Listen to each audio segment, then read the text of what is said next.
Makanya kadang-kadang pemahaman kayak gini kadang-kadang yang menunjukkan kemustahilannya sahabat beriman ya. Kadang-kadang kalau kita tidak langsung ke dalam diri kita, artinya yang menerima adalah kepala, akan di situ akan timbul rasa kemustahilan.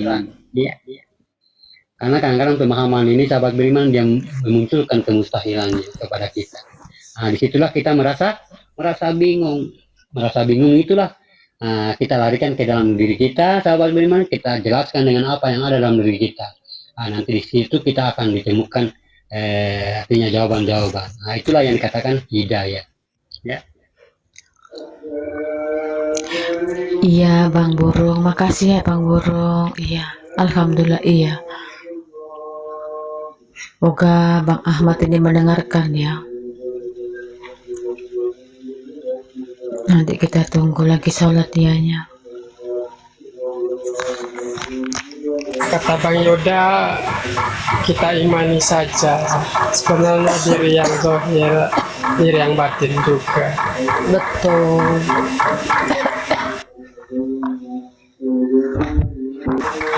Ahmad itu loh. Ya. Memandang keberadaan dia pada zahirnya, kita adalah ini kita ya. Kita adalah salah satu keputusan mutlak. Apa yang kamu putuskan, apa yang kamu katakan. Nah, bagi Allah itu. Ya, ini bukan keakuan, ini pengakuan. Ya. Jadi barang siapa man anzara kata ayatin wa zaitul wa ma'na anbiya wa ayatun wa til wa zirun, apabila kamu menatap dirimu adalah aku, maka artinya aku perlakukan ketuhananku padamu. Inna jaratil il akbaru, engkau adalah maha memperlihatkan kebesaran. Jadi awal pertama yang dijadikan oleh Allah adalah si penjadi semua jadi. Ya, yaitu apa? Nyawa bagi kita. Ya. Nah, inilah asal usul kejadian manusia. Ya, nyawa ini. Ya. Apa itu? Itu yang dikatakan ah. Ya, kalau dalam marifatnya ah dengan ha. Ya.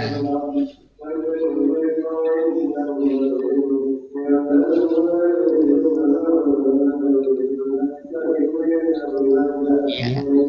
Jadi begitupun juga kita bersyahadat sahabat beriman ya, itu keputusan, ya keputusan mutlak bagi kita, bagi Allah. Ya. Tadinya kita adalah artinya zahir yang menjadi batas pada Allah.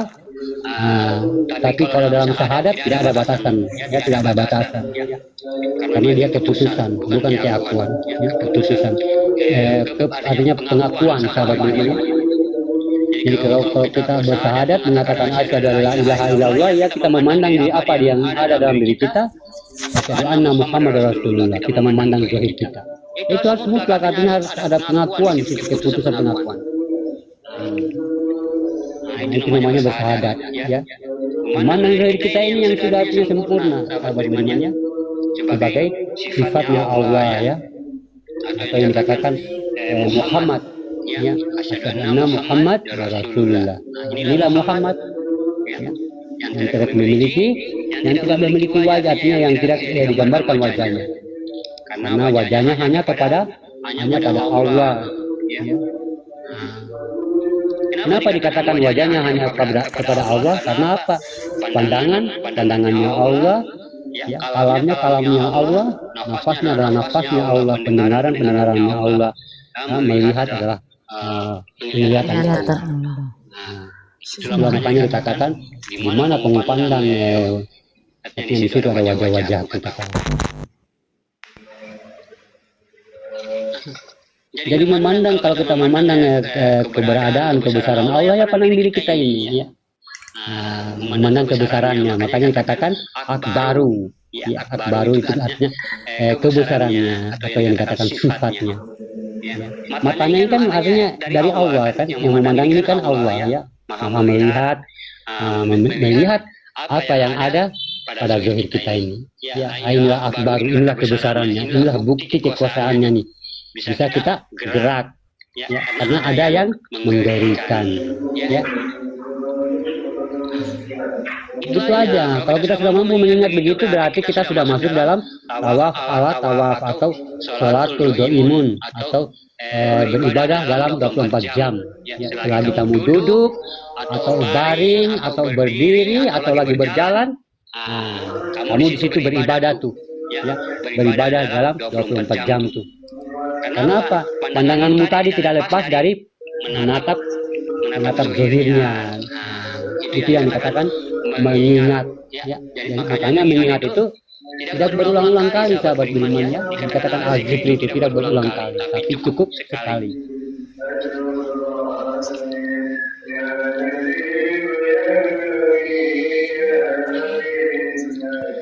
Aneh sih saya, lalu aku jawab di sini ya. Iya. Ya, memang benar, ya, benar melihat Allah. Ya. Tetapi melihat Allah itu tidak bisa menggunakan mata lahiriah. Ya.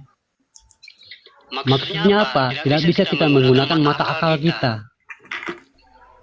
Mata, artinya pandangan ini kan, pandangan ini adalah pandangan dia. Tidak bisa kita melihat dengan mata pikiran kita yang ada dalam pikiran kita. Bang Heri udah turun ya? Nanti naik lagi. Ya. Ya. Tetapi Allah itu tidak bisa. Iya, saya masih mendengar. Oh ya weh, siap. Terus, Mbak, absusan sama saya. Iya. Alah, sampainya hati. Oh, jadi maaf Abang Yuda. Jadi yang abang maksud empat batin itu yang hayat sama bahasa kalam. Empat batin itu nafas, ya. Empat batin Allah itu ada nafas, ada tanafas, ada anfas, ada nufus. Itu batin, ya. Batin. Nanti kita jelaskan. Nah, lalu aku jawabnya, ya memang benar melihat Allah, tetapi melihat Allah itu tidak bisa menggunakan mata pikiran, atau dikatakan mata lahiriah. Mata diakal-akalin, ya, tapi bisa dengan mata hati yang suci. Ya. Apa yang dilihat dari Allah itu yang dilihat oleh hati yang suci adalah cahayanya yang meliputi segala sesuatu. Ya, sehingga tiada apapun selain terliputi oleh cahaya Tuhan. Nah, lalu yang mana? Allah itu yang mana? Dia yang sebalik cahayanya. Yang terang benderang itu, yang tidak bisa lagi digambarkan dan dilukiskan. Ya. Ada lagi nih inboxnya ya. Maaf, hamba Allah, tolong dijawab. Hakikat marifat apakah itu ajaran sufi? Ya, apakah ajaran Nabi Muhammad? Ya. Ilmu tentang yang hak, sahabat beriman, ya. Ilmu tentang yang hak, ya. Yang benar, yang sejati, itulah namanya hakikat. Ya. Tentu saja Nabi Shallallahu Alaihi Wasallam mengajarkan ilmu yang hak, ya, yang benar dan yang sejati. Ya. Nah, ilmu tentang memandang sesuatu dengan pandangan kearifan, dengan kearifan, memandang dengan kearifan, dengan ilmu, itulah marifat. Ya. Tentu saja Nabi Shallallahu Alaihi Wasallam mengajarkan memandang sesuatu dengan kearifan. Jadi malah Nabi Shallallahu Alaihi Wasallam itu tidak pernah mengajarkan ilmu alat, ya, atau yang dikatakan ilmu fikih dalam ilmu hadis, ya. Karena yang mengajarkannya adalah para ulama dahulu.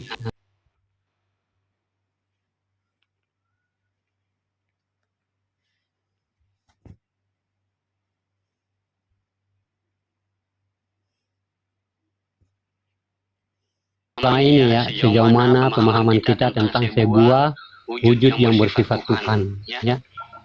Nah, inilah makom-makom rahasia yang harus kita jalani, sahabat beriman, dan berupa petunjuk yang kita dapati selama menjalani tersebut, yang akan menjadi sesuatu keyakinan yang kita sampaikan kepada sahabat-sahabat beriman, ya, atau mungkin kepada keluarga kita, tentunya dengan kita menjalankan, apalagi dalam wujud sifat rahasia, sahabat beriman, ya.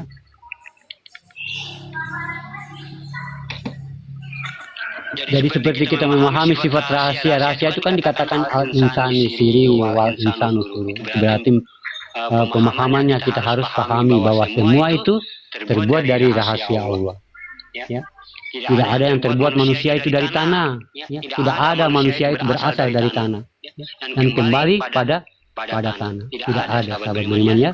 Berarti kita harus lari ke makom rahasia. Di dalam makom rahasia terdapat wujud-wujud perbendaharaan yang tidak ditemukan di dalam makom sunnah atau pada makom amalia. Apalagi kita harus membedakan mana kalam amalia dan mana kalam kauliyah atau ibadah.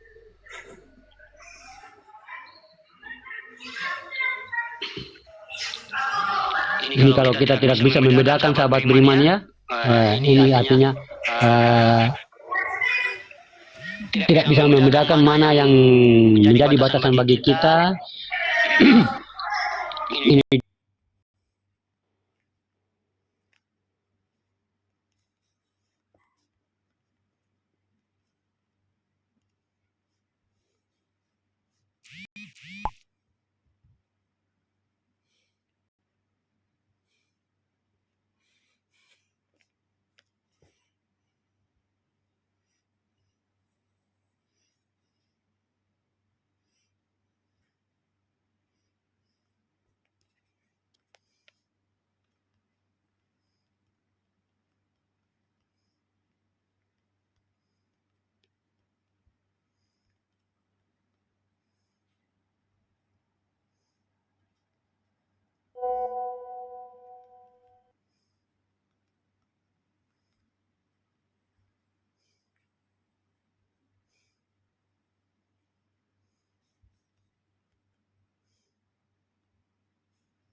amalia. Apa yang dikerjakan dalam rukun Islam itu yang dikatakan amalia.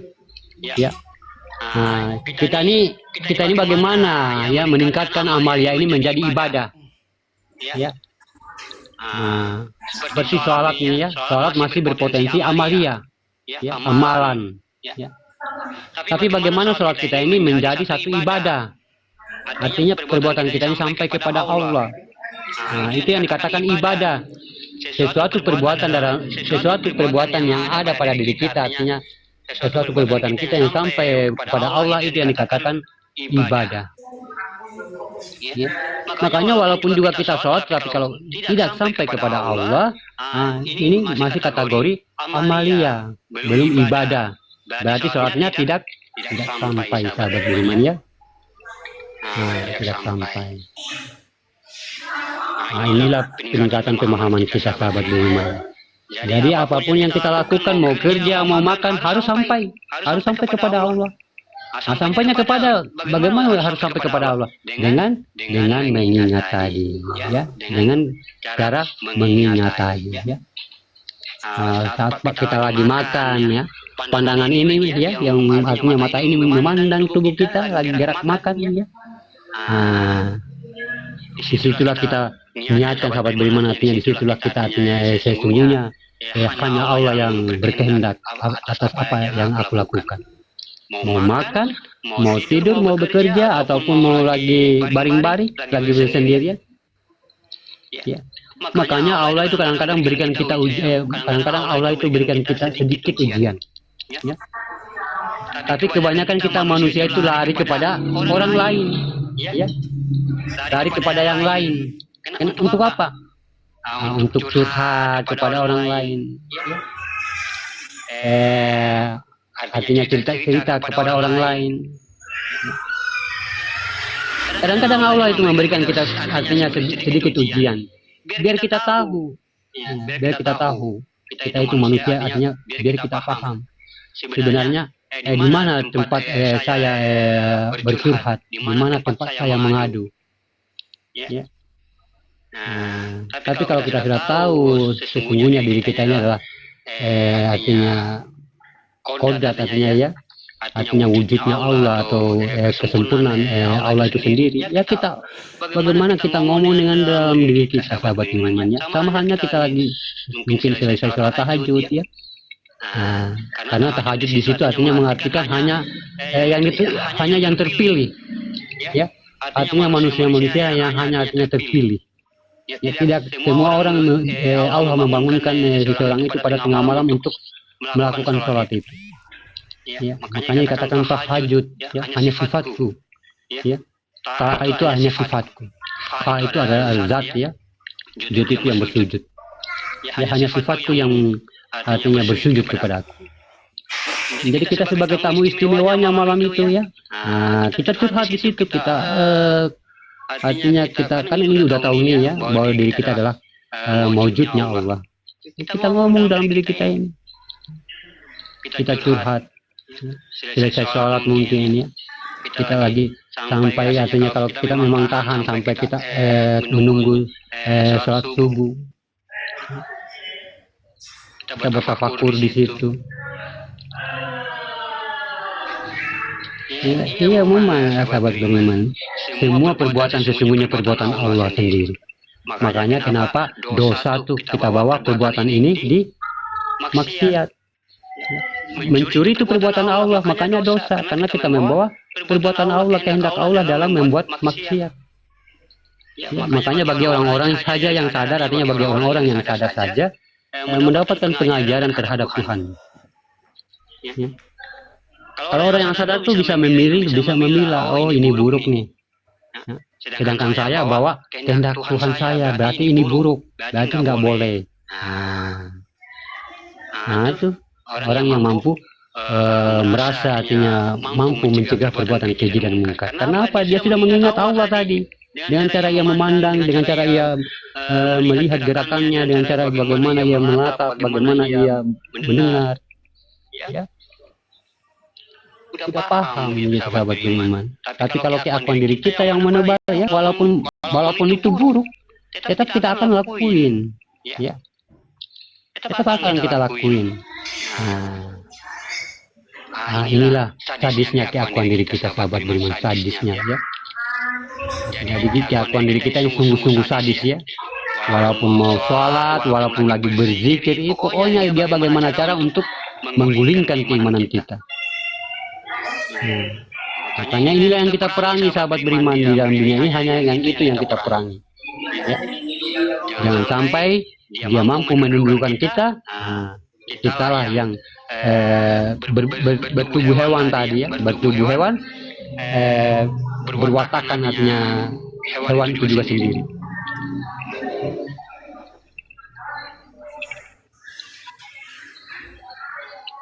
Ya. Jadi kita harus mengetahui ya kebenaran-kebenaran yang ada dalam diri kita. Ya. Apa yang benar, ya. Siapa yang maha benar, siapa yang maha adil di dalam diri kita. Baru kita nanti dia akan membuka dengan sendirinya tentang kebenaran, tentang perbuatan baik. Kalau sudah kita mengetahui dasar kebenaran itu, sahabat beriman, nanti kita akan berbuat selanjutnya akan artinya berdampak, artinya sampai kepada Allah. Makanya syahadat itu nomor satu, sahabat berimannya, nomor satu. Jangan sampai kalau kita melewati yang nomor satu ini, yang awal dalam rukun Islam, jangan sampai apa-apa yang kita lakukan dari nomor 2 sampai seterusnya itu tidak pernah sampai, tidak akan pernah sampai. Ya. Tidak akan pernah sampai kepada Allah. Karena apa? Kita sudah melewati yang esensial tadi, yang kita sudah melupakan, artinya melewati yang inti tadi. Ya.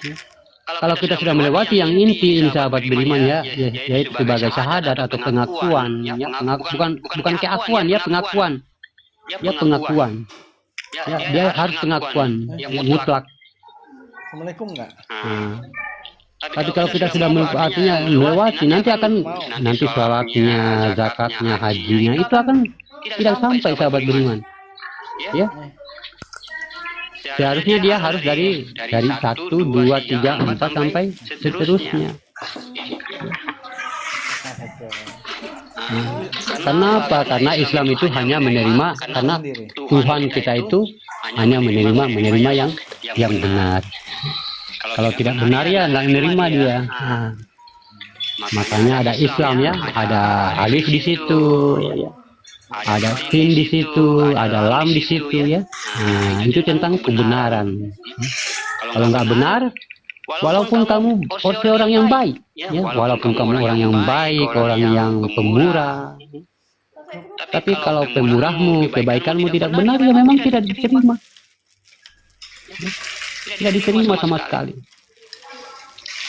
Makanya dikatakan dalam Al-Quran itu surat Al-Kahfi itu ya apapun amal perbuatan kamu, ya, artinya kami tidak akan menimbangnya kalau kamu belum menemukan, artinya belum kamu berjumpa dengan diriku, kata Allah.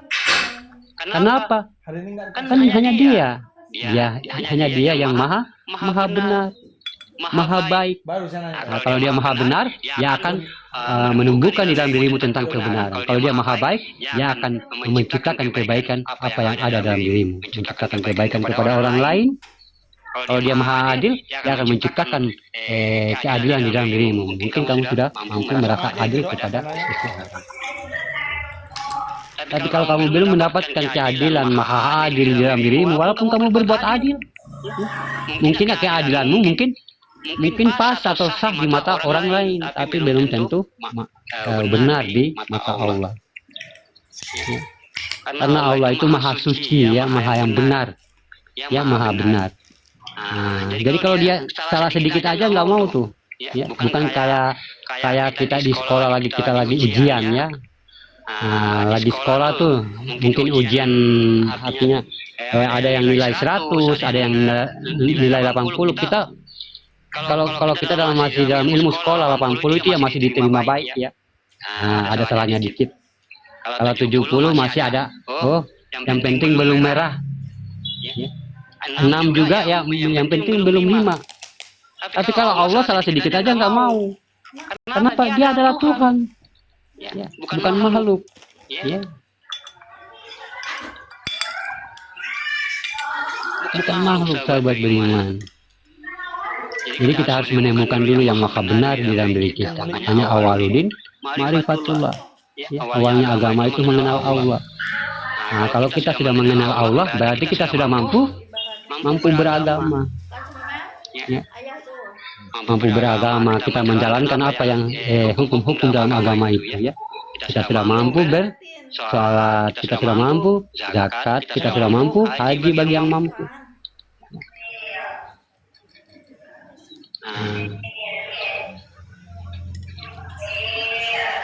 Luar biasa sahabat beriman sebenarnya Islam ini ya.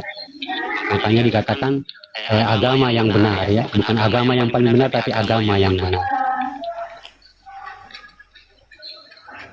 Jadi jangan kita hanyalah sebagai umat Islam hanya kita mengatakan dengan keakuan bahwa Tuhan kita Allah, tapi kita harus merasakan, mengalami, sahabat beriman ya, mengalami. Kalau kita sudah mengalami, sudah merasakan, sudah melihat, sudah bertatap, subhanallah, Allah katakan di situ, kenikmatan apa lagi yang aku dustakan, ya hambaku. Sudah berkasih sayang, ya. Hilang tuh mas, artinya hilang itu artinya gejolak rasa-rasa dunia tuh hilang ya.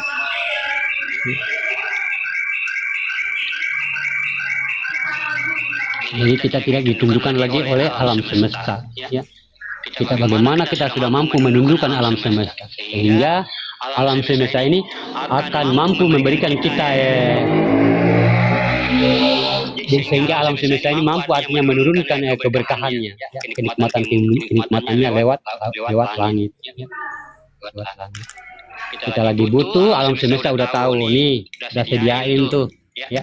Tinggal bagaimana kamu berusaha, nih, saya bukakan tuh jalannya nih, ya. Tinggal kita bagaimana untuk mencapainya, mungkin dengan usaha, mungkin dengan kerja, mungkin dengan bagaimana bisnis. Nah, karena alam semesta udah tahu kebutuhan kita yang kita lakukan. Karena apa?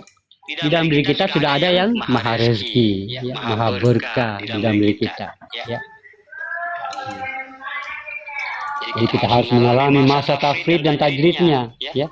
Mana dikatakan wujud Allah dalam batin atau kita sebut juga dengan sifat sir usir. Apa rahasia di dalam kerahasiaan tadi? Mana wujud diri yang rahasia? Atau mana hakikat Allah bagi diri yang dirahasiakan? Kalau kita tidak mengerti sahabat beriman dengan makna rahasia, maka kita akan salah memperjemahkan. Apa salah memperjemahkan? Rahasia bagi Allah bukanlah sesuatu dirahasiakan, tetapi kodrat yang rahasia. Kodrat itu rahasia sahabat beriman. Ya. Baik wujud kodrat diri yang berasal diri rahasia. Ya. Dan baik wujud daripada sifat dan zat Allah yang mewujud pada diri juga disebut rahasia. Jadi jasad kita ini juga rahasia. Jasad kita ini rahasia, badan kita ini rahasia ya. Rahasia yang menutupi misteri-misteri kekuasaan Allah itu sendiri ya. Rahasia bagi Allah beda dengan rahasia bagi umat. Rahasia bagi Allah adalah kodrat. Sementara rahasia bagi umat adalah sesuatu yang ditutup. Sahabat beriman, seandainya yang kosong ini ya, ini saya ulangi lagi ya pemahaman saya. Seandainya yang kosong ini ya, yang ada di depan kita sahabat beriman ya, ini kita mandang di depan ini kan tentunya kosong tuh, yang nggak ada apa-apa tuh ya. Saking halusnya kita tidak melihat apa-apa di depan. Selain memang itu artinya benda-benda yang memang ada di situ ya. Nah, artinya kita napiskan ya, semua yang ada di artinya di depan kita ini kosong semuanya. Nah, kalau kekosongan ini seandainya kita kasih mata, telinga, atau 7 sifat Allah, kira-kira seperti apa bentuk kodrat tersebut? Itu yang dikatakan kodrat tuh. Rahasia. Nah, kira-kira seperti apa bentuk kodrat tersebut? Padahal kodrat dirinya adalah kosong. Tetapi ada 7 kodrat yang dipasangkan. Ya, ada 7 kodrat yang dipasangkan, makanya dia kelihatan. Nah, inilah kita sahabat beriman. Ya, kita ini sebenarnya nggak kelihatan, nggak ada artinya memang nggak kelihatan, nggak nampak. Yang kasih nampak kita hanyalah Allah. Yang kasih hidup kita hanyalah Allah. Nah, makanya ada 7 kodrat yang dipasangkan ya, basirunnya dipasangkan ya, samiunnya dipasangkan ya. Begitu luas sebuah wujud yang berdiri. Maka wujud yang berdiri itu menatap sesuatu yang terlihat di dalam itu. Nah, itulah yang dikatakan ya, sifat zahir bagi Allah yang dikatakan an'amta alaihim. Ya. Jangan asal memakai diri ya. Setelah diri itu dipasangkan yang 7 tersebut, kodrat, iradat, ilmu, samad, basar, kalam, hayat. Nah, coba dipasangkan pada yang kosong ini. Kira-kira bentuknya sama enggak dengan kita? Sama. Cuma mereka belum terlihat. Itulah mereka tuh di depan kita itu banyak tuh.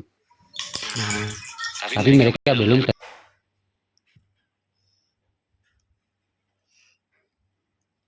Nah, itulah sebuah wujud diri ya, dari diri yang halus, tetapi itulah yang dikatakan anal hak ya, anal hak ya, itulah diri yang al-haq, al-malikul hakul, al-hakul mubin. Yang nyata itulah yang harus dilihat dan diri yang tidak nyata. Sahabat beriman ya. Jadi kalau panafila itu ya menyuruh kita tidak lagi artinya mengakui ya ada penciptaan kodrat makhluk pada diri kita. Jangan lagi kita mengatakan kalau kita sudah sampai kepada memandang zahir kita ini dengan artinya memandang kesempurnaan Allah ya. Tidak ada lagi artinya mengakui penciptaan di dalam diri kita. Jangan lagi kita mengaku kita ini tempatnya bodoh, tempatnya salah, ya, tempatnya dosa, ya. Karena itu adalah sifat makhluk. Ya. Jangan lagi kita membawa aku ini adalah ciptaan. Ya.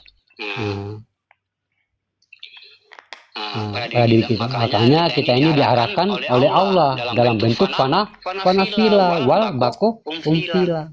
Ya. Mana diri fila dan mana diri bilahnya. Kalau kita sudah berangkat kepada yang namanya vila dan diri bako vila, berarti kita sudah melepaskan nilai-nilai kemakhlukan kita, sahabat beriman. Ini yang dikatakan orang sudah fana vila wal bako vila.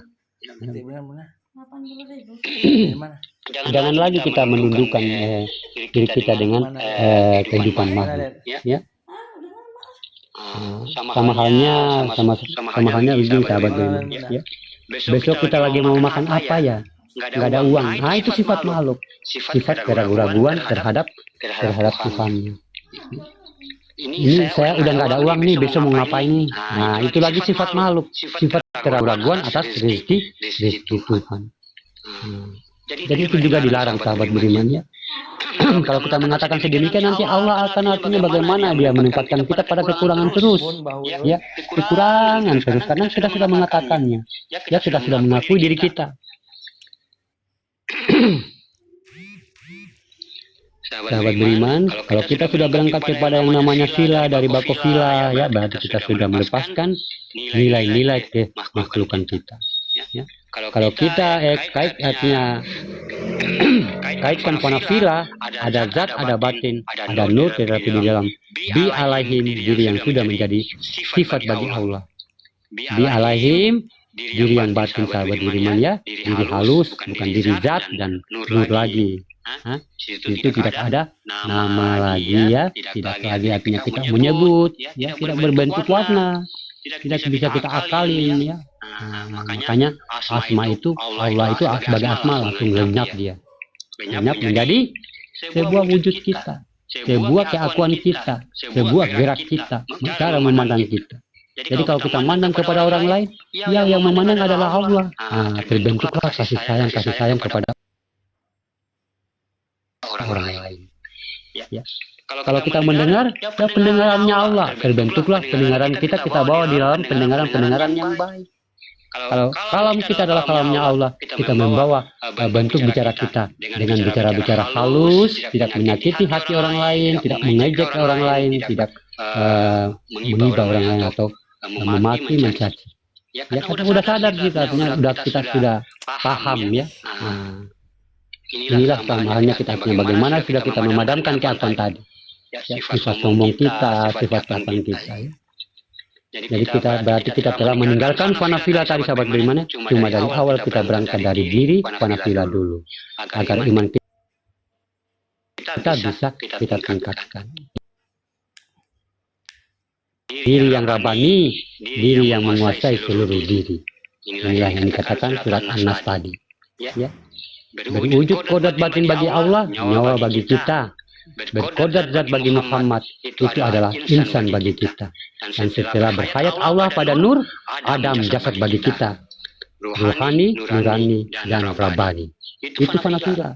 Tetapi fana vila ini sudah lenyap, artinya pada nur lenyap pada zat lenyap pada batin wujud sendirinya, masuklah bako bila. Inilah yang dikatakan bi alaihim, diri batin bagi Allah, insan diri yang dirahasiakan, ya. Disitulah kita sudah menuju lentera kesadaran, sahabat beriman, ya. Artinya di situ kita sudah dikuasai oleh Allah, ya. Kita berkehendak, tadi artinya Allah yang berkehendak, ya. Kita berbuat, Allah yang berbuat. Di situ kita sudah mampu mencegah perbuatan keji dan mungkar. Ya. Jadi kita harus mampu membangunkan, mendirikan apa yang di antara keduanya tadi. Saya ulangi lagi, sahabat berimannya, ini pemahaman tadi, ya. Kita mampu, kita mendirikan, ya, di antara keduanya di dalam diri kita, ya. Apa yang di antara keduanya di dalam diri kita, ya, kiri dan kanan, dia ada di tengah-tengah, atas dan bawah, dia ada di tengah-tengah, ya, depan belakang, dia ada di tengah-tengah. Jadi apa yang ada di tengah-tengah di dalam diri kita, apa yang maghrib di dalam diri kita, apa yang masyrik di dalam diri kita, apa yang kutsi di dalam diri kita, apa yang asas bagi diri kita, ya. Kita harus paham, di alam semesta ini senantiasa memuji kita, sahabat beriman, ya. Puji bagimu Tuhan, bagi untuk semesta alam. Nah, itu pujian alam ya untuk kita sahabat beriman. Karena memang Allah artinya memberikan perantaranya alam ini kepada kita. Makanya dikatakan atayatul mubarakatuh salawatu taibatul ya. Asal ya taibatulillah. Ya Allah artinya saya akan membawa artinya amanah itu taibatulillah itu ya. Makanya dikatakan Allah assalamualaikum ya ayuhana nabiyyu. Ya Allah mengatakan ya. Artinya nabi itu artinya nabi yang belum bernama. Makanya kita ini adalah penerus nabi, ya penerus nabi. Bukan seorang nabi, penerus nabi yang belum bernama. Ya. Nabi itu kalau dalam Al-Quran, nah itu aku ya, nah itu aku. Ya. Kalau dalam Al-Quran, tapi kalau dalam amalia nabi itu sosok manusia seperti nabi kita Muhammad Sallallahu Alaihi Wasallam. Tapi kalau dalam kodat Al-Quran, nabi itu adalah nah itu aku, bi itu batin. Batinku kata Allah. Ya. Batinku. Nah, kalau sudah batinnya berarti nyawanya. Ya. Nyawanya diperjalankan yaitu kepada manusia, yaitu dikatakan nafas bagi kita. Ya. Nah itu perjalanannya tuh.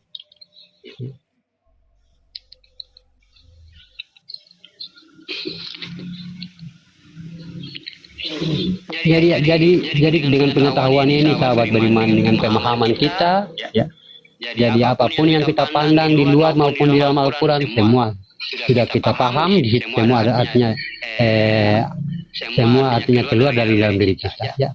Alam semesta terjadi karena ada diri kita, Al-Quran pun tertulis karena ada diri kita ya. Mereka diambil keduanya ini ya, alam semesta maupun Al-Quran diambil dari dalilnya manusia, artinya diambil dari dirinya manusia ya. Jadi kita mandang Al-Quran ya mandang diri kita ya, kita baca Al-Quran ya berarti kita membaca diri kita ya.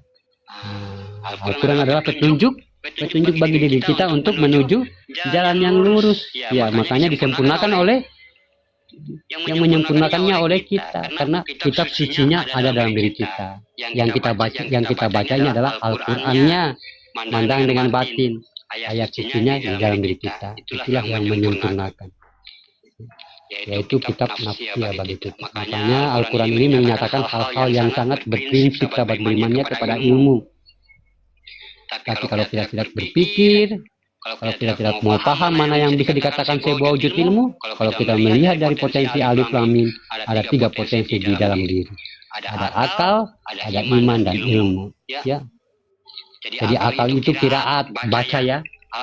Ya, akal itu kiraat. Berarti di situ dia baca. Ya, baca ayat, baca tafsir. Nah, itu baca tingkatannya ya, baca. Bukan mengaji, ya. Mengaji itu mengkaji. Ya, makanya hakikatnya dalam hakikatnya itu bahasanya mengaji. Mengaji itu bahasa Indonesia. Kalau di bahasa Indonesia kan artinya mengkaji. Ya. Jadi mengaji dengan membaca itu beda. Ya, kalau orang mengaji berarti dia mentadaburi. Ya, mentadaburi, memahami makna-makna apa yang ada dalam Al-Quran. Nah, itu yang dikatakan mengkaji, menaji. Makanya dalam Al-Quran mengatakan, ya artinya bagaimana kamu membaca Al-Quran itu dengan artinya sabar, dengan harus pelan-pelan, ya. Harus kamu mentadaburinya, harus kamu tahu maknanya, mana perumpamaan dan mana bukan perumpamaan bagi kamu. Dan kamu harus tahu mana maknanya. Nah itu mengkaji ya. Atau dikatakan mengaji. Kalau baca enggak, baca lain ya, baca doang kayak baca koran. Ya. Bismillahirrahmanirrahim. Bismillahirrahmanirrahim. Ya sama halnya itu kita membaca Quran karena tingkatannya adalah membaca. Ya. Membaca tingkatnya sama-sama, berarti tingkatannya sama dengan membaca tulisan biasa. Tapi kalau mengkaji, itu beda lagi sahabat beriman. Mengkaji adalah mengaji. Jadi, tapi kalau pembahasan tingkat iman, kita mengimani hakikatnya dalam Al-Quran. Kalau tingkat ilmu, mewujudkan di diri kita, ya, Al-Quran itu ya, rahasia yang ada pada Al-Quran. Sehingga yang nuzul Al-Quran itu bukan kertas, ya, tapi diri kita. Makanya kita kembalikan pada hukum sifat yang namanya wakasia, ya, artinya sifat menahan bagi Al-Quran.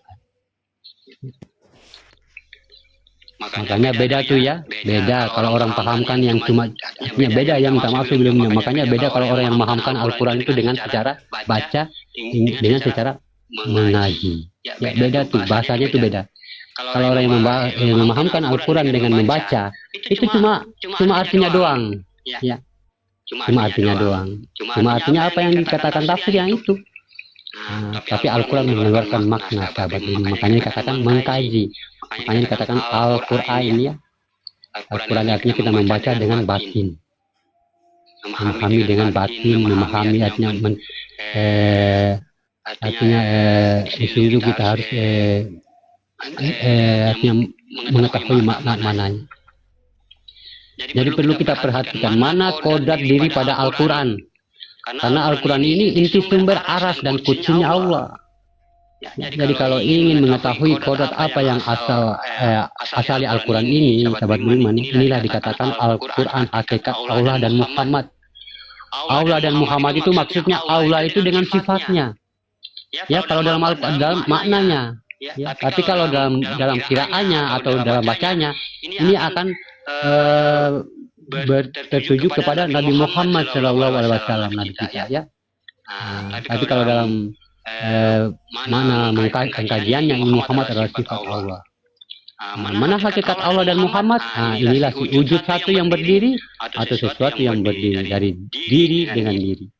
Kalau bertemu bukanlah diri, melainkan sesuatu yang berdiri. Inilah yang berdiri, ya. Diri yang berdiri oleh aras, ayat, kursi dan hayat. Ya, kalau kita paham sahabat beriman, mana pasangan Al-Quran di diri kita? Mana arasnya? Ada yang jadi kursinya, ada yang jadi batinnya di diri kita, ada yang jadi zat dan sifatnya. Ya. Makanya Al-Quran itu semua sifat. Ya.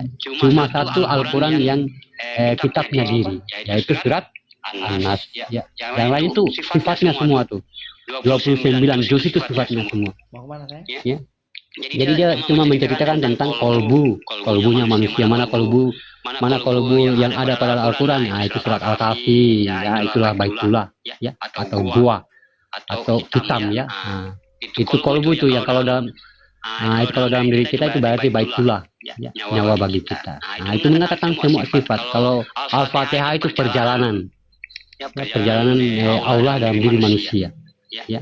Atau dia memperjalankan sifatnya dalam diri manusia, alif lainnya dalam huruf ba, itu juga termasuk yang memperjalankan sifatnya. Ya. Kalau surat An-Nas ya tentang artinya tentang kitabnya diri, tentang manusia itu dengan Tuhannya, sahabat beriman. Makanya kalau kita naik di sejadah, kaki kiri surat Al-Ikhlas, sama-sama mengikhlaskan mana hamba, mana yang ditunjuk menjadi Tuhan. Di situ sama-sama mengikhlaskan, naik ke kaki kiri, lepas itu naik kaki kanan, baca surat An-Nas sebagai kitabnya diri. Sempurna sudah tuh, ya. Tinggal kita bermunajat di situ, baru kita takbir ihram, ya.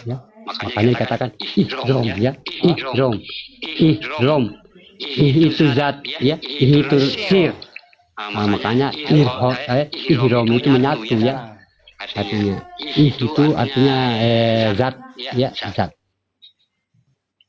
Ihram menyatu dengan dirinya. Makanya kalau kita masih Allahu Akbar, takbiratul ihram itu masih kita membawa keatuan diri kita, ya juga artinya apa yang kita lakukan tidak sampai kepada Allah karena kita tidak mampu menyatu dengan rasa yang ada dalam diri kita. Jadi mana arasnya dan jadi kuncinya, ada yang jadi batinnya di diri kita, ada yang jadi zat dalam sifatnya, ya, wujudnya. Makanya bukan mencari-cari huruf di situ, sahabat beriman, bukan mencari-cari huruf, ya. Yang dihakikatkan adalah yang dinuzulkan Al-Quran pada diri sehingga bertemulah sebuah kodrat yang tak bertulang dan tak berdarah. Itu makanya adanya pada nuzul Al-Quran 17 Ramadan itu, sahabat beriman, ya. Jadi kita lihat mana yang dinuzulkan dalam diri kita. Ini kita lihat sumber dari ayat Al-Quran itu adalah Al-Ikhlas. Ya, Al-Ikhlas ini dikenal dengan satu ayat, ya, kekuatan semua ayat, sahabat beriman, ya, kekuatan semua ayat Al-Ikhlas ini, ya. Artinya dikatakan Sehingga kalau kita tahu 7 pisahan Al-Quran itu, kita paham, kita akan dapatkan hidayah, yaitu amal 3 kali hafal Al-Quran. Jadi saking umurnya ayat, saking induknya Al-Quran itu, karena di situ dituangkan keberadaan wujud Allah dan Muhammad di dalam itu. Ya, perhitungan semua ini diperhitungkan Al-Ikhlas. Ya, di mana titik ikhlasnya? Kalau memang kita tahu surat Al-Ikhlas. Ada yang mengkaji surat Al-Ikhlas ini dengan kodat hakikat. Ya. Nah, kalau dikaji dengan kodat hakikat, sama artinya itu hakikat yang kita ikuti. Ya. Tetapi Allah itu bukan sebuah hakikat, tapi makna sebuah hakikat. Kalau dalam kajian hakikat ini seperti ahad, wahada, wahadiyah, ahadiyah, itu adalah sifat tajalli hakikat. Tetapi bagi kita yang meningkatkan pada tajalli Allah, mendapatkan ketuhanan diri, maka kita harus berpedoman kepada kodat Al-Quran, yaitu aku ahad atau hu ahad. Nah, ini harus menjadi suatu pegangan. Jadi jangan mengkaji ahadnya dulu ya, tapi kajilah ahad ini berpotensi aku ahad. Ya, makanya a i u ya, itu rumah u.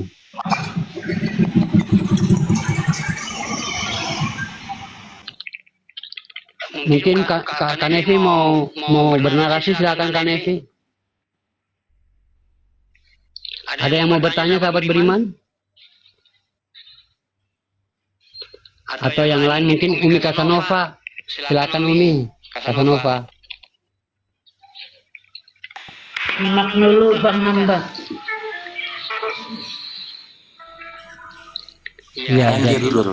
Jadi beruntunglah sahabat berimannya kita menyampaikan ilmu-ilmu pemahaman begini, artinya kita sudah mendapatkan artinya sesuatu yang belum kita tahu menjadi tahu. Inilah derajat sahabat berimannya. Sesuatu yang kita tidak tahu itu artinya derajat kita ke bawah. Kalau kita sudah tahu berarti derajat kita itu artinya sisi kedekatan kita dengan Allah itu makin dekat. Nah, ini yang dikatakan derajat atau makom diri kita. Ya, makom diri kita. Sudah kita menjadi Islam muksinin ya. Menjadi Islam arifin ya, mungkin Islam kasar sampai pada arif billah. Jadi untuk itu para hadirin jamaah sahabat beriman, perlulah artinya benar-benar kita melaksanakan ya, artinya pemahaman ini. Jangan kita hanya cuma mendengar ya, tapi kita melakukan ya. Kita artinya melakukan sahabat beriman ya. Tidak usah kita ini udah tahu nih, ya udah tahu. Tidak usah lagi kita tunggu-tunggu untuk mau artinya langsung kita melakukan. Kita harus artinya mendapatkan tajrid dan takfir tadi. Kita harus mengalami dan merasakan ya. Kalau paling enak tuh sahabat beriman ya ini ya, kalau kita mau training ya, artinya training. Kadang-kadang saya lakukan kepada santri-santri di sini training, namanya training kilat ya. Saya matiin lampu tuh ya, matiin lampu tuh. Suluk ya, seperti suluk. Iya. Berapa hari itu Bang Ozi mau daftar suluk tempat Bang Hamba Allah? Kadang-kadang saya itu tergantung dari sekolah ya. Iya, sekolah yang ya. Seminggu gitu. Iya. Nah, kemarin itu yang paling banyak kan ada hampir 700. Masya Allah. Kalau kayak gitu bilang Bang Hamba Allah. Jadi kita berdoa untuk Bang Hamba Allah, moga-moga senantiasa sehat. Ada 700 orang, Masya Allah. 700 mahasiswa. Subhanallah, amin, amin, Allahumma amin. Mudah-mudahan aku bisa nyusul Bang Hamba. Ya, tapi masih dalam training. Artinya training ini kayak gimana ya? Macam kita Belajar. Berapa hari?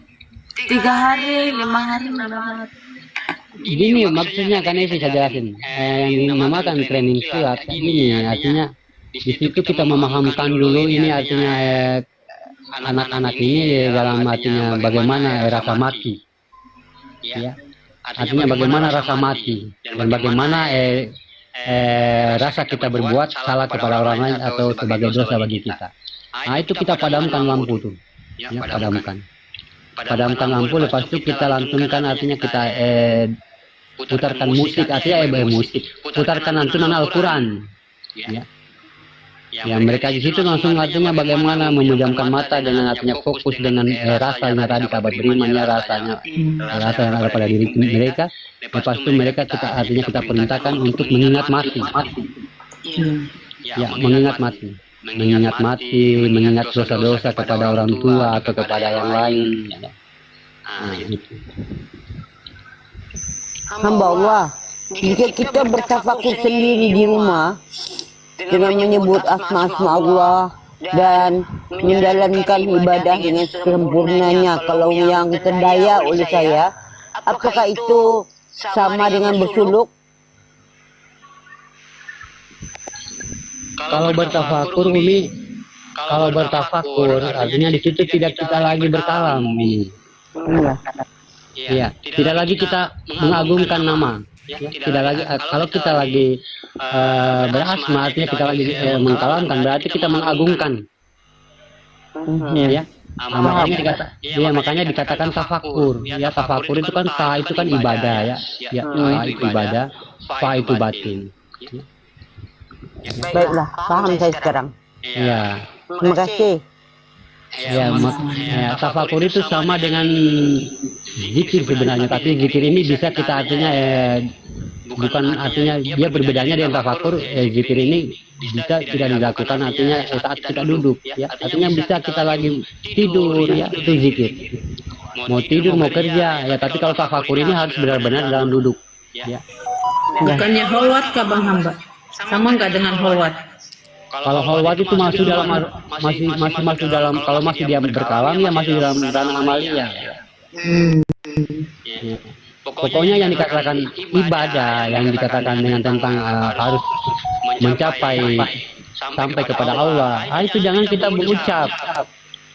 Ya, makanya di situ kita harus tahu adabnya. Ya, harus tahu adabnya dulu. Ini saya mau berzikir kah, bertafakur kah, bertazabur kah, atau bertasbih.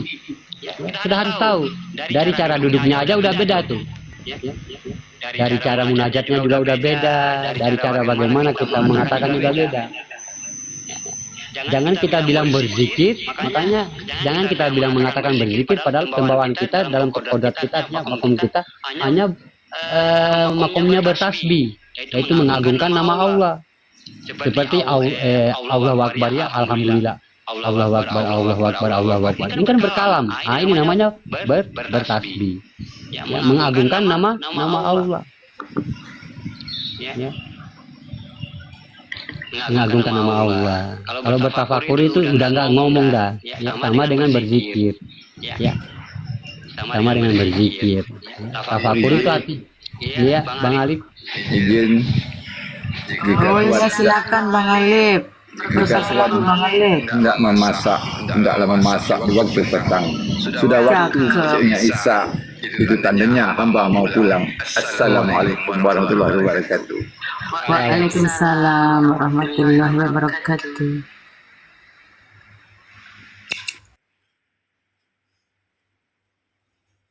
Lanjut.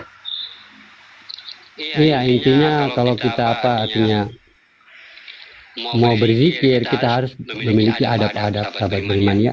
Harus memiliki adab-adabnya ya. Begitupun juga yang dikatakan Umi Casanova ya, berholwat itu bagaimana ya. Kalau bertasbih ya tentunya artinya mengagungkan nama Allah ya. Nah itu bertasbih sahabat beriman ya, bertasbih itu sama dengan tazabur tadi ya, sama.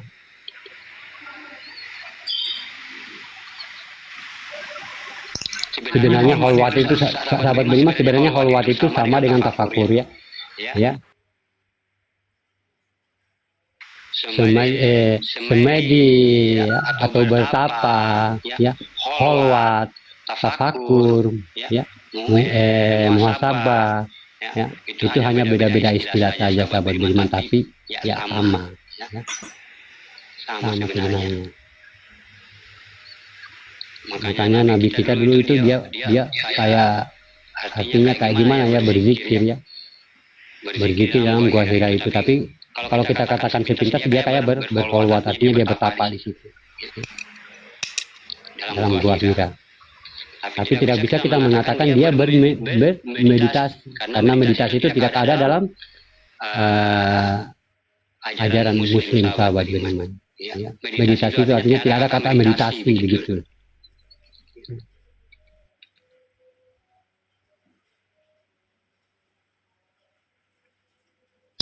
Padahal meditasi itu sama aja sebenarnya ya.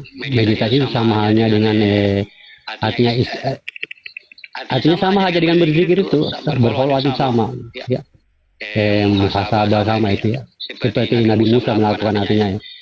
Di bukit Tursina ya, Nabi Ibrahim.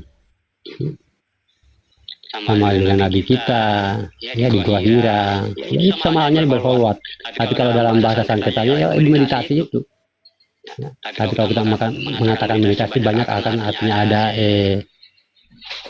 banyak pemahaman lain, artinya itu mengatakan beda ya. Jadi pemahaman artinya banyak pemahaman yang merujuk artinya beda dengan meditasi. Yang intinya itu jangan berkalam ya, jangan berkalam. Ya, itu aja. Macam kita bertafakur subhanallah, subhanallah, subhanallah, subhanallah. Ya. Jangan kita berkalam di situ. Ya. Kalau kita memang sudah paham, ya. Mau berkalam apa lagi? Karena udah langsung, udah nggak terhijab. Ngapain kita mau teriak-teriak lagi? Betul. Kalau kita memang sudah tidak memiliki hijab dengan keakuan diri kita tadi. Kan udah nyata nih, udah terang benerang yang saya katakan tadi. Di balik cahaya itu udah nyata, udah terang benerang.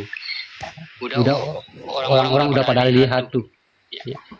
Jadi ngapain lagi, artinya ya cukup di dalam diri kita yang mengatakan subhanallah. Kita amati, sambil kita mengamati rasa itu di dalam diri kita. Ya, jangan kita atur nafas kita. Ya.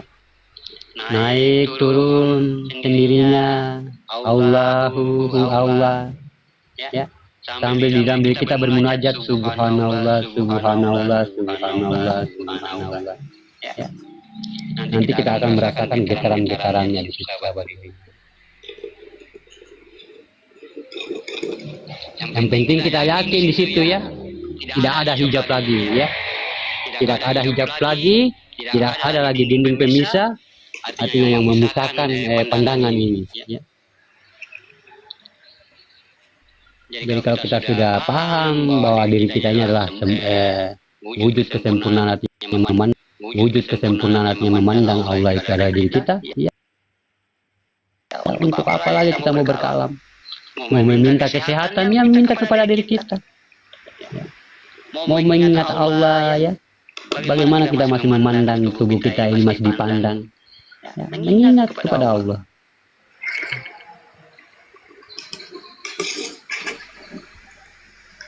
Jadi sekali lagi saya bilang, sahabat beriman, kalau mengenal Allah bukan berarti berkenalan dengan Allah, ya.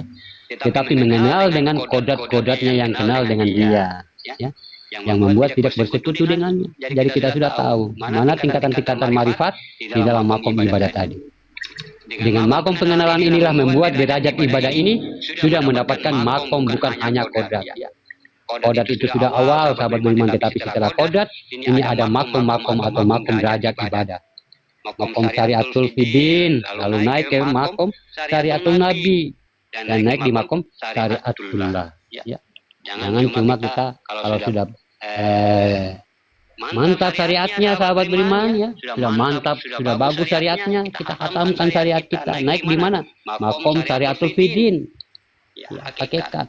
Kalau sudah mantap hakikatnya, kita khatamkan lagi hakikat kita, ya. Naik ke makom mana? Syariatul nabi, ya, hakikat.